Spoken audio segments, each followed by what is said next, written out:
to send me the class list with the thesis topics, and it appears that the title suggests about a 50-50 split, 50% suggesting a building type or the idea of a building. The other one's more sort of theoretical.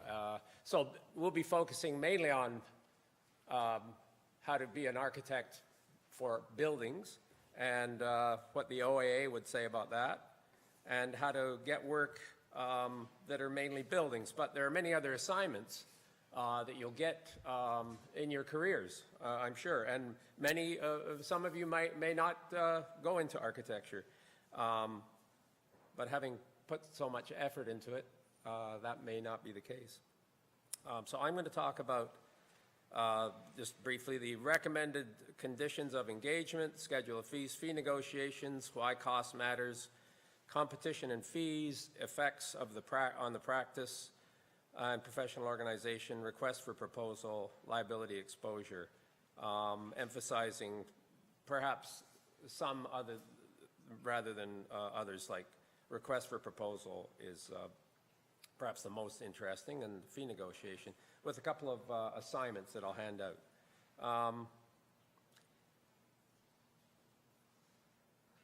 So 37 years ago, I was sitting in Waterloo, basically where you are, with my classmates, and we were listening to Bill Daly, who is a local architect, and the co-op placement officer as well. He had a part-time job doing both, or a part-time job doing that.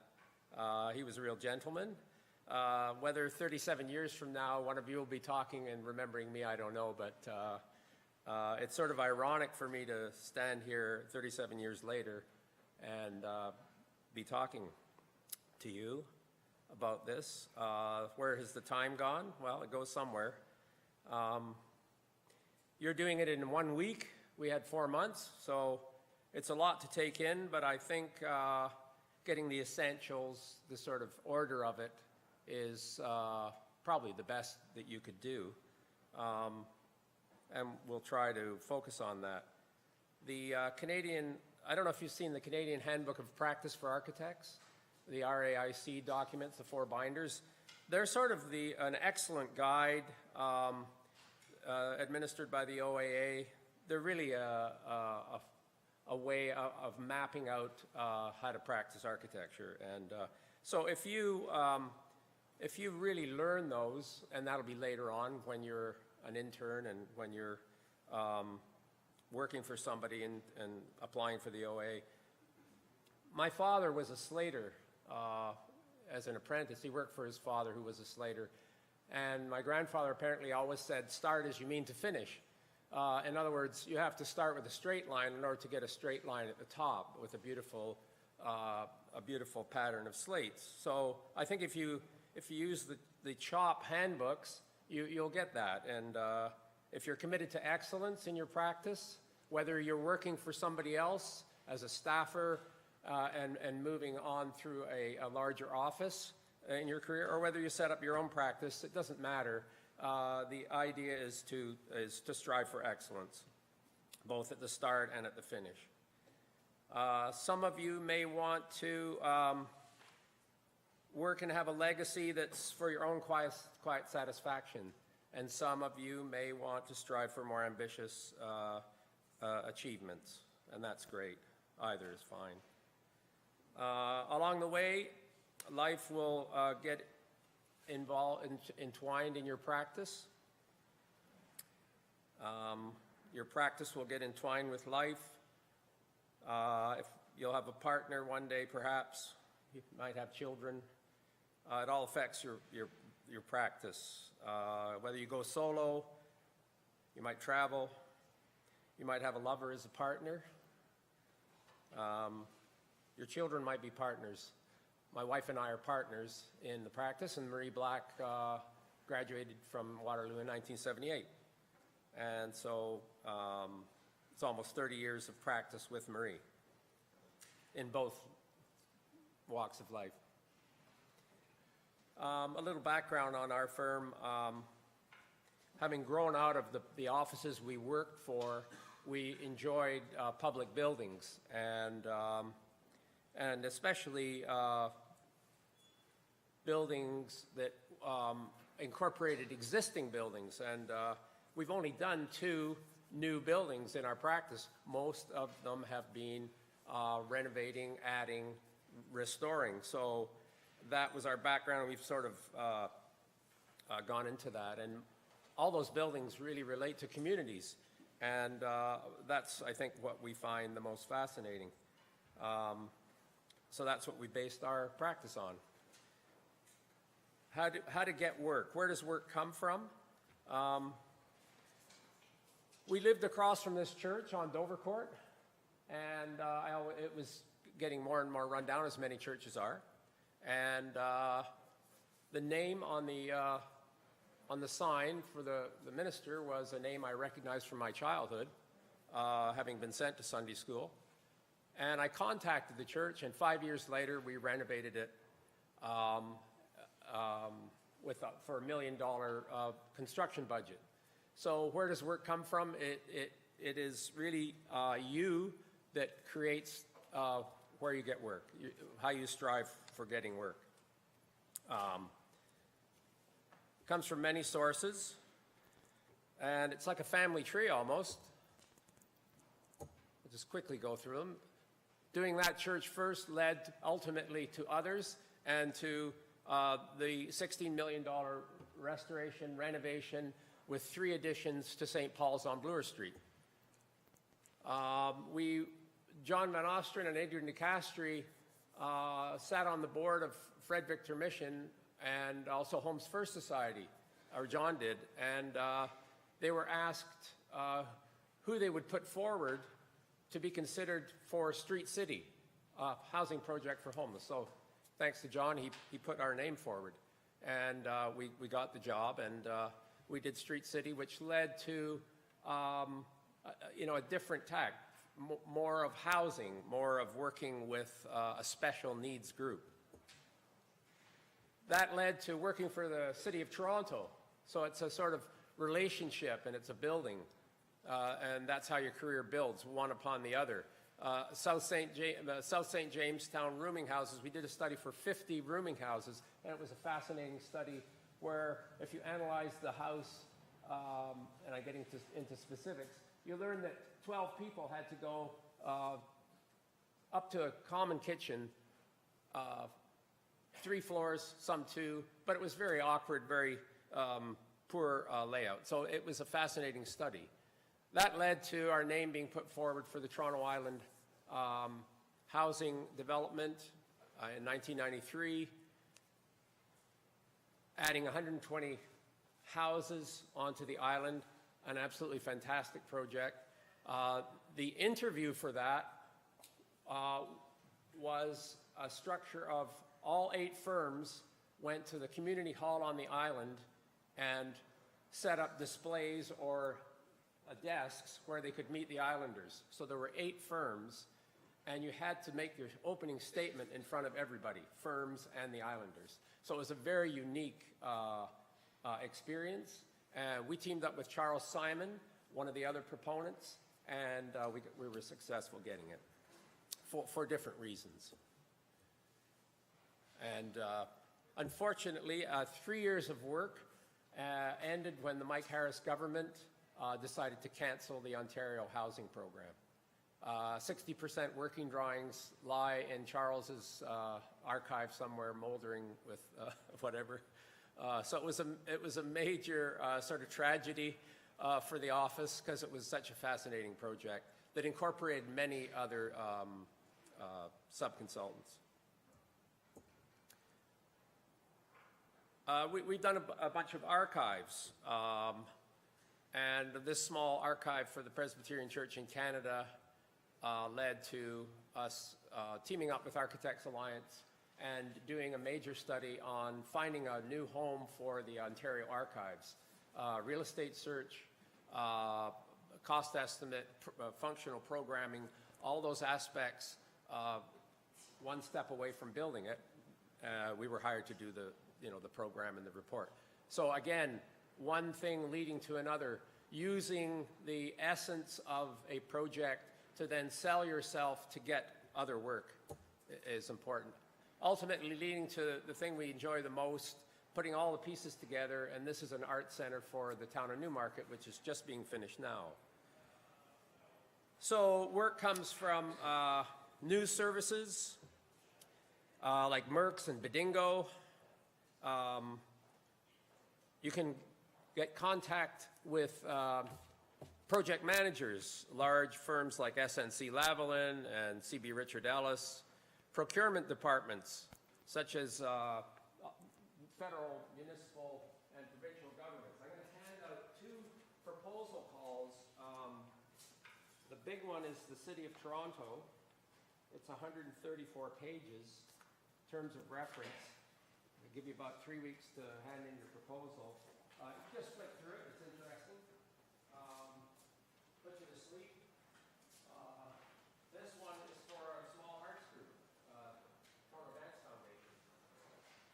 So, sort of the wide range of detail. The City of Toronto, the City of Toronto's for $1 million job, 134 pages. A lot of them drawings, but nonetheless quite onerous in terms of requests for proposal. Library boards, museums, art galleries. What's your interest? Based on the class list, there's a library mentioned, portable dwelling unit.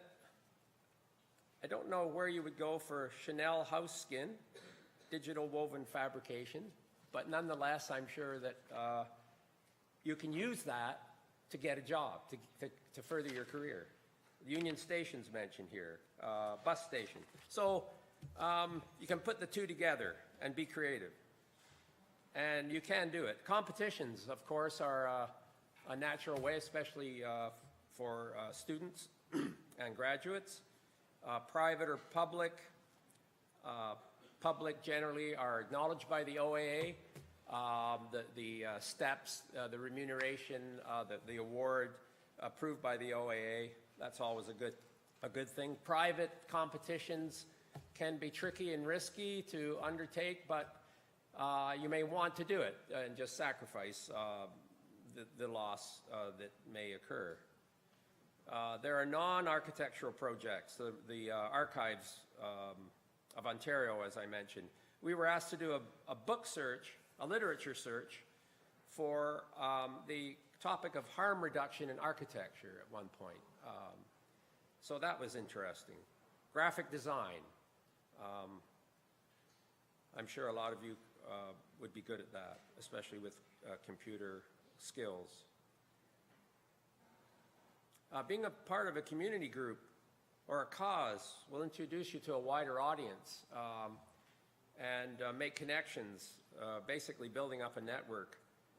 Two architects, one that I worked for, actually gave me a job after I left. I guess he didn't want to do it. George Boak of Krang and Boak. He gave us an office building and a warehouse, which was very kind of him.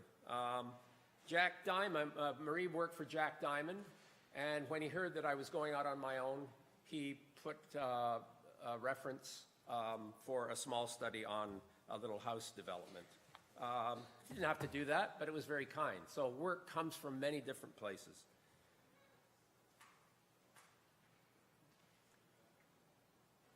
Professor McMinn's partner and wife just been acknowledged for her community work on a park project, a water system. I can't remember specifically what it is, but Milena told me about that 2 years ago and was very excited about it. So Milena's going to, now she's made a bunch of connections through community group.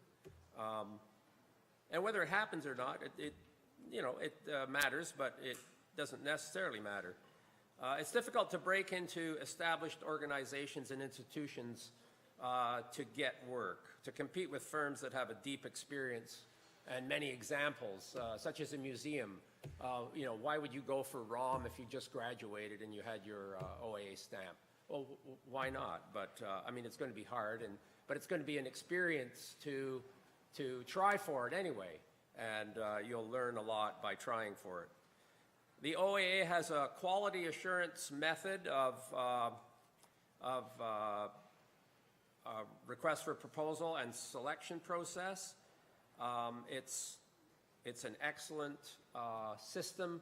Statement of interest first, and these two here. So the statement of interest is first, then the request for proposal if you get shortlisted from the statement. So these are two for the Newmarket Old Town Hall, the last, that one. So flick through them. I cut out the fee page so you can't lowball me later.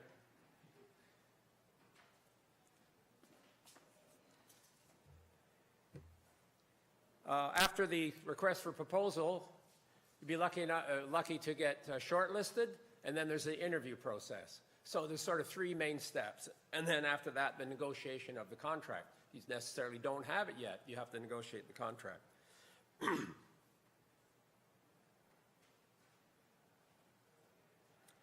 When you write a request for a proposal, you have to really engage and excite the reader with writing that's clear and concise.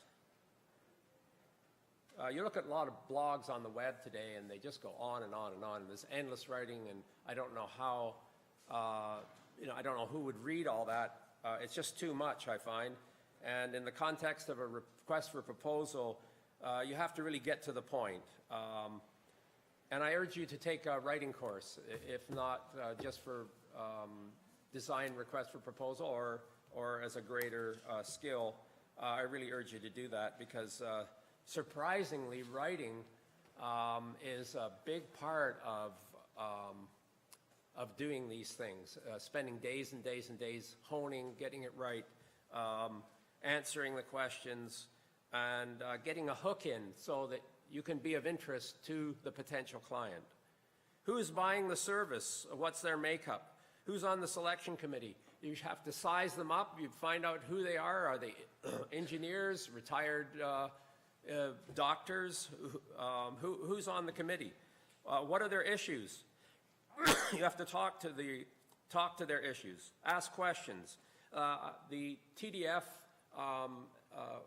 terms of reference was a very confusingly worded document, and there were a lot of questions that had to be clarified by them to the point where, and I'll get into that in a little later, we had to offer them different ways of fee structure so they could understand really how to deliver the project.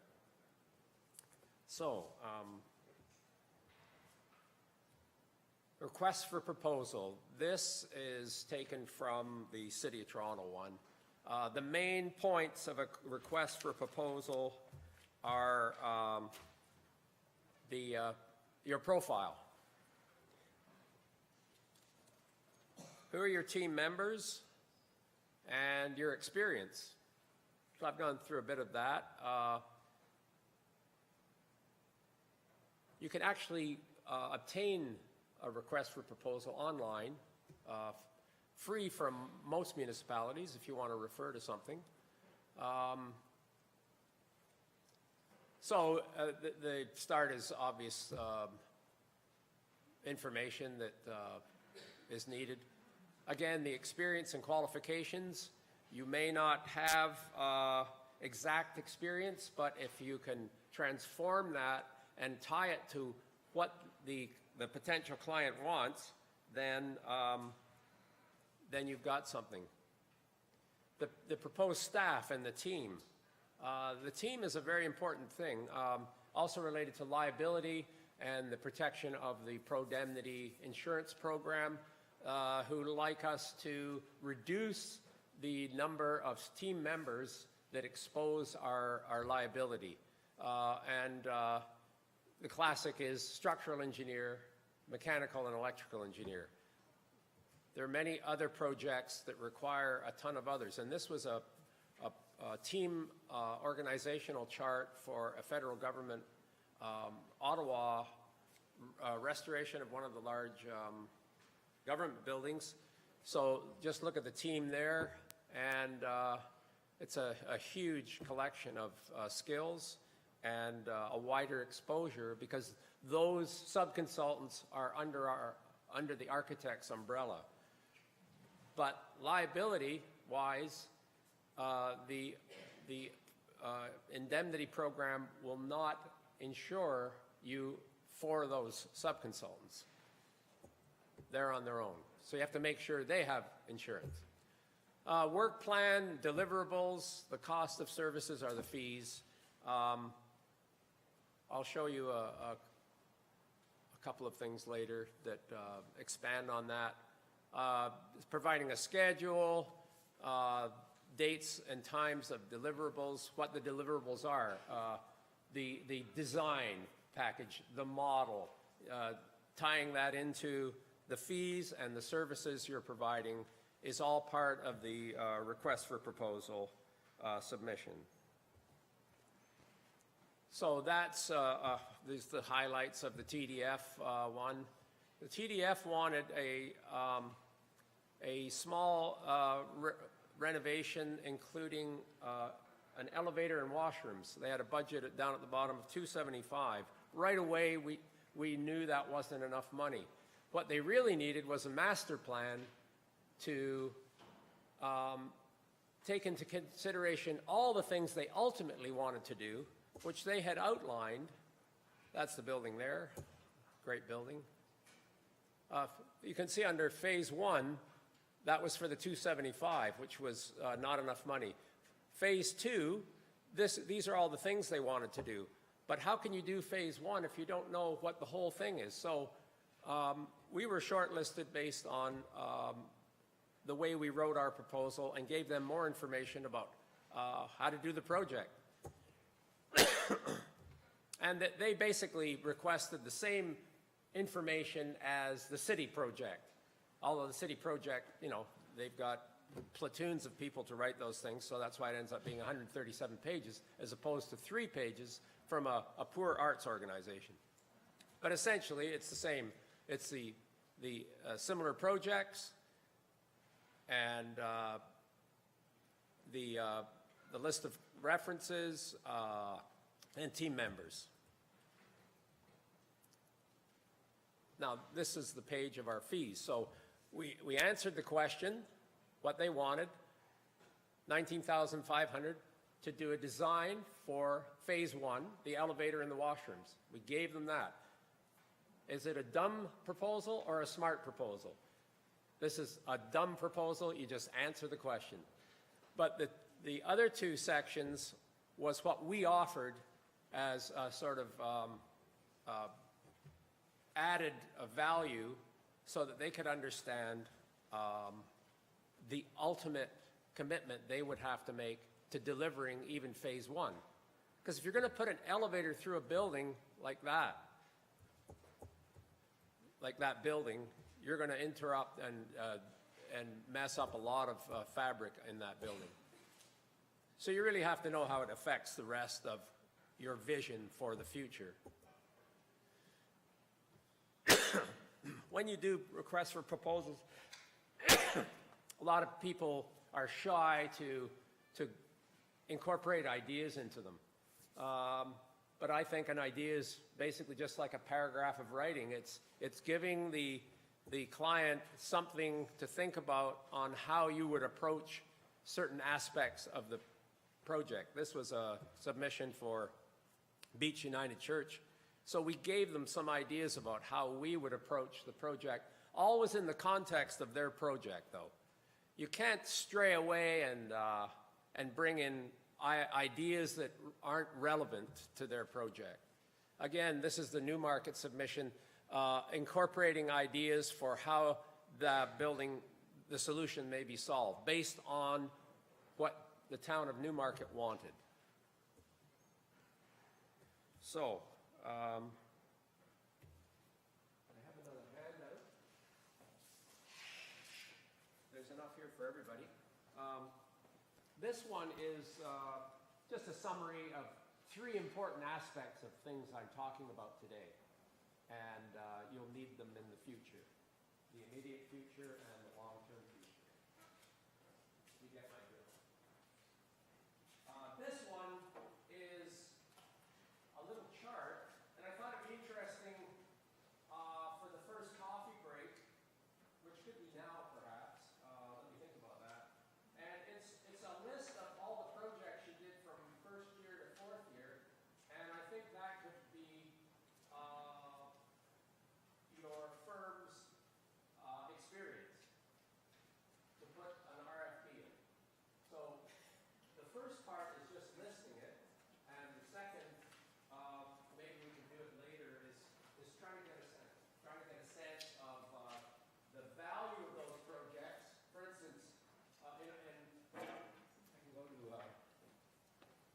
chart. 76. Sorry.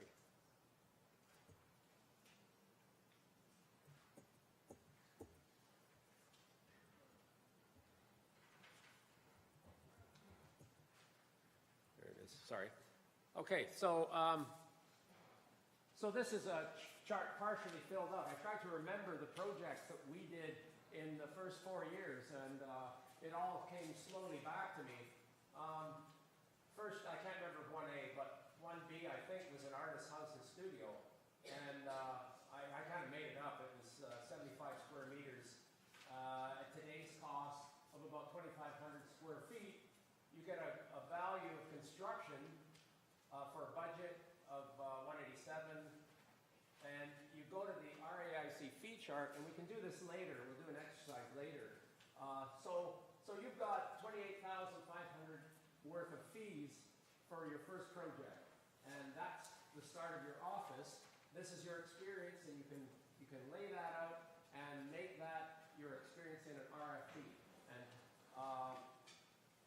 and I think it would be valuable. The next one was a cinema project. So you have yours. I actually thought maybe we could, I know you've been in groups of 4 for some of the assignments earlier this week, so maybe when the time comes to actually fill one out, and I don't know if it can be your thesis project or the last building project you did as a group, if you could, agree on one and go through the assignment of getting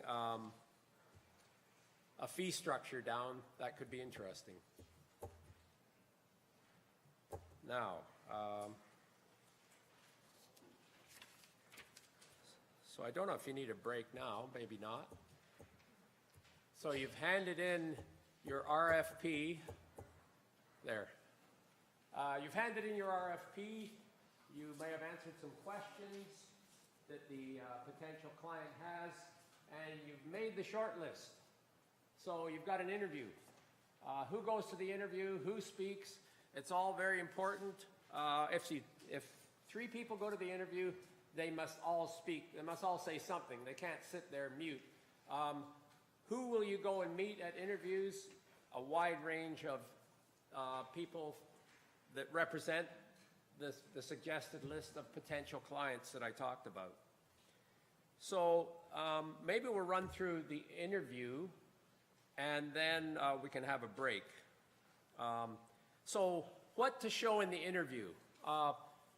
Well, this is how I do it, how we've developed a sense of what we want to say to a potential client, and focus, again, on their project. So this was for a church ideas study for Christ Church Deer Park, just north of St. Clair on Yonge Street. It's a beautiful, prominent site. So I like to try and get people to loosen up, the potential clients, and start giving them some sense that they can envision and dream as well, as be practical. So there are points made about that, and that happens to be a Philip Johnson chapel. We didn't design that, but I tell people that. I never lie about what we've done. I never try and embellish overly my involvement in any other project other than what we've done. If I show something that I did before I started the practice, I talk about that and be specific on what's in the portfolio and what we did. Showing how we work with people. This slide is of a workshop for another church in Aurora. We've done this many times. It's based on Charles Moore, the great American architect's idea of a workshop to find out what people want. And in this case, you can hear me okay?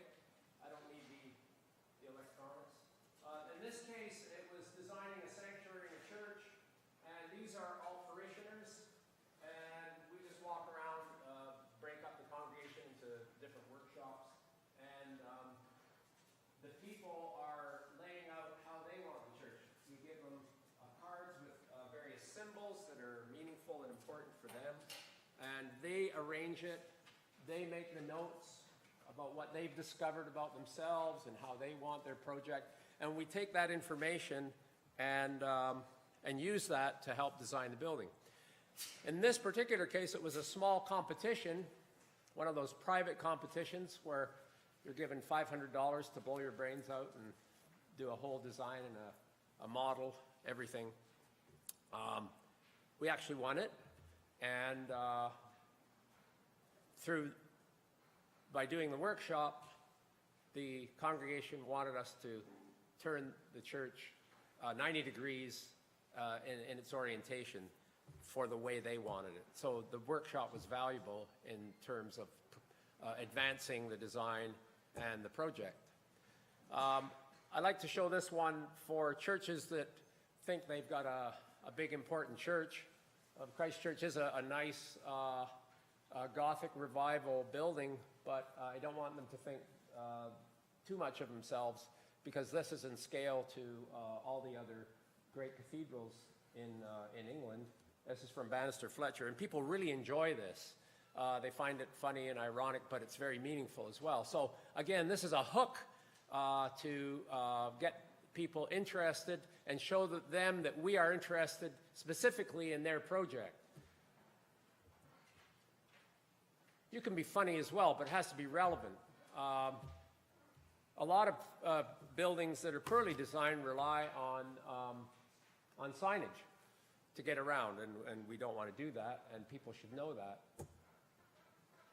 From a bit of humor to very serious aspect of Christianity in terms of churches, to let people know that we try to embed the message into the solutions. So whether it's for the town of Newmarket and the old trail coming through that building, or whether it's for a Christian church or whatever building, embedding some sort of cultural value that they have in the solution and acknowledging that you will try to do that is very important. Again, a reference to another project, embedding the cross, the Christian symbol, into the church. And another example of a church design, again, emphasizing over and over again through pleasant images that you will acknowledge and respect the vision of what they're trying to do. So the example of a study we did for Holy Blossom Temple. Again, this was a $1,000 design competition, private, and we discovered that the existing building, it's interesting, we discovered that this was designed by the fellow who designed Rom, the original Rom. And he was, I think he was a WASP Christian, but they hired him to do the synagogue. That's fine. But we just discovered that the axis of the synagogue faces Jerusalem, faces Israel. And that's on Bathory Street. So an analysis showing that, they really appreciated it. Unfortunately, Jack Diamond got the job, so that's how it goes.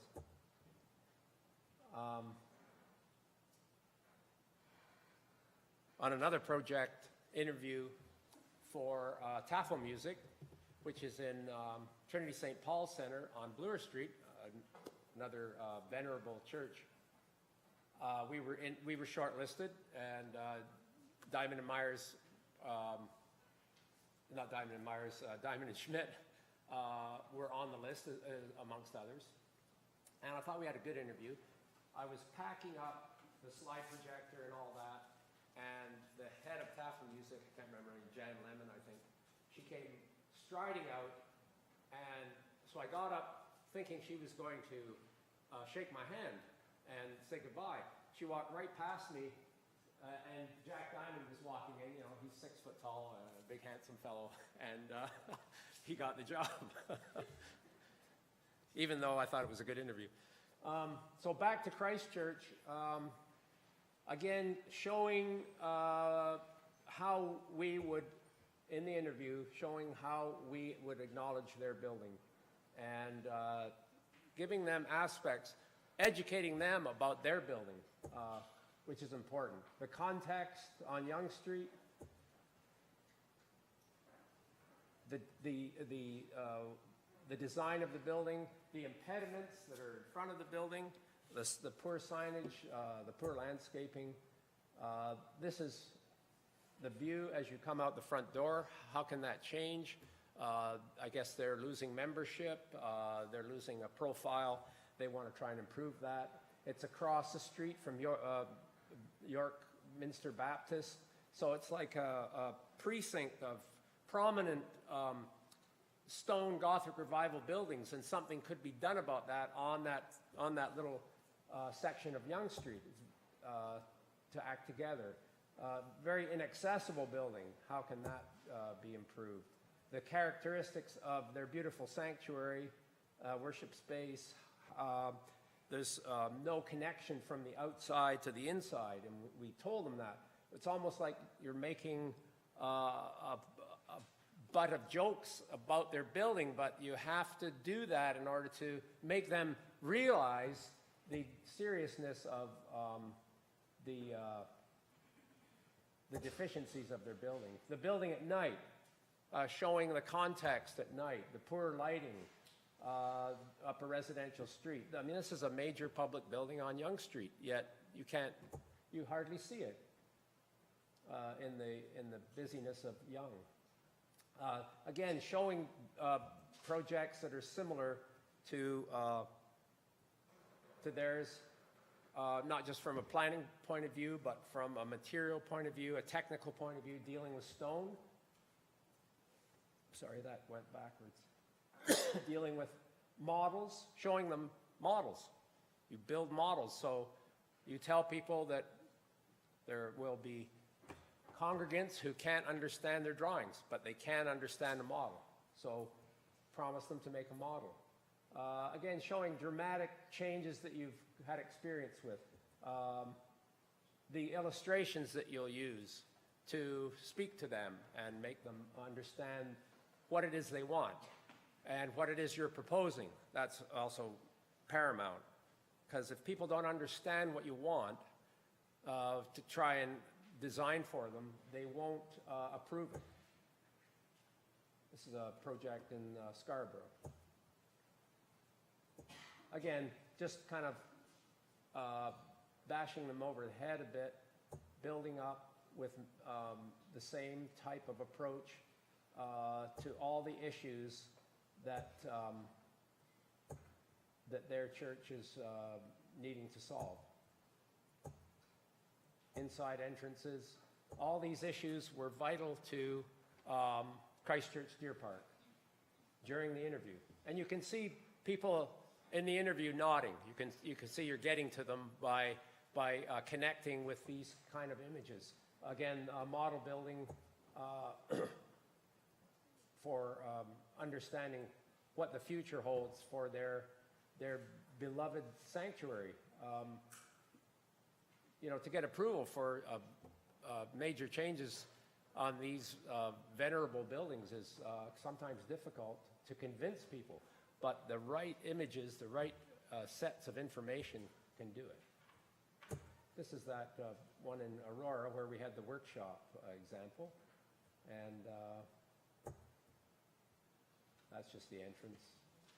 That's Beach United, the one with the 3 sketches, the red building, where we radically changed the sanctuary. So again, small drawings. The red is the axis, the sort of Christian idea of birth and death, acknowledging that, and the way the sun works, sunset, sunrise, all that, telling them that that's important to them. And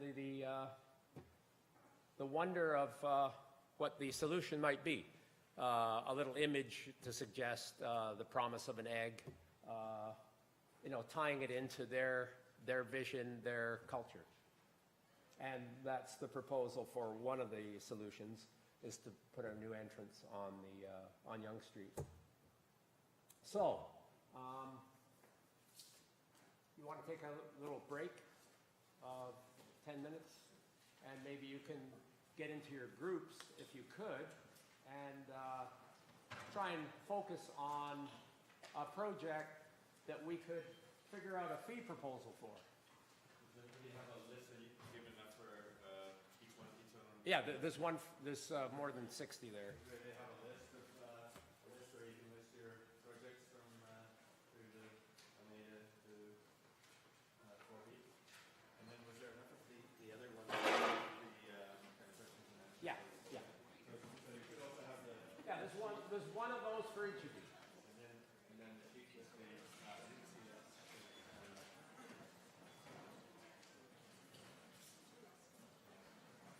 So you could have one of these sheets which starts out with RFP stuff and 600 water cover those. You should have one of these.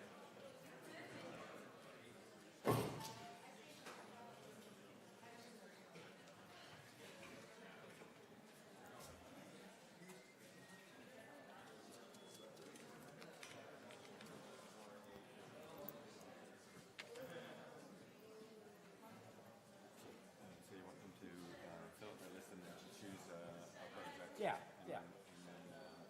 Then, Then I'll run through the fee structure. okay.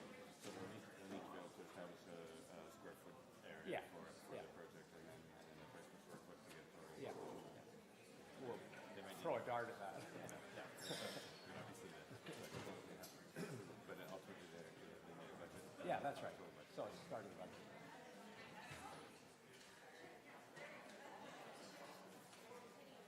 So do you need water? I wouldn't mind about water, yeah, or coffee.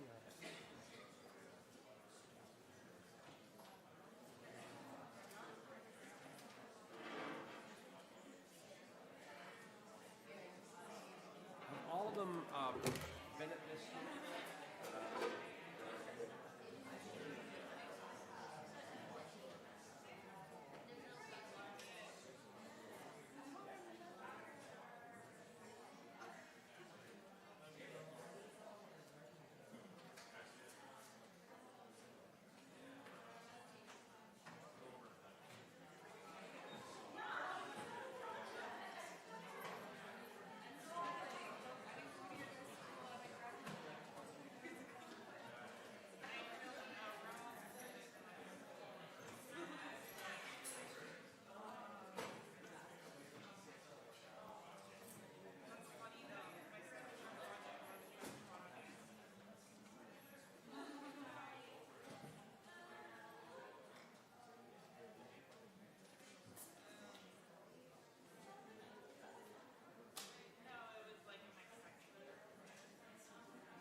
You don't have to have that all filled out, you know, by the time I start again, but when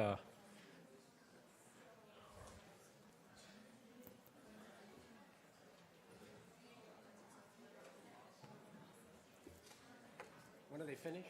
August, September?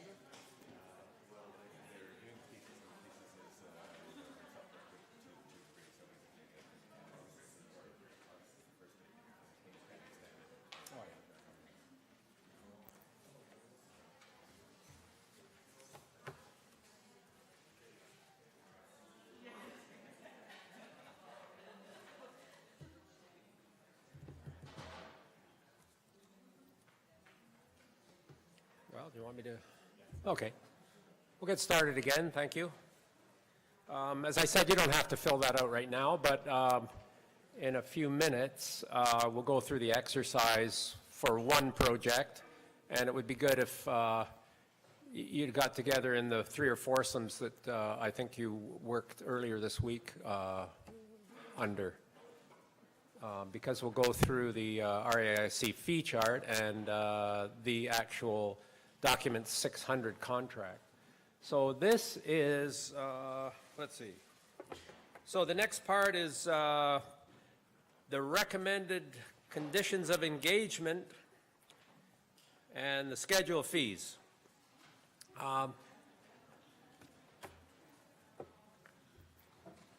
Individually, you don't have to answer this, but are you forthright about, are you aggressive about money? Do you want to make money, or does it matter to you? This guy's nodding. Which proposal are you, which thesis are you?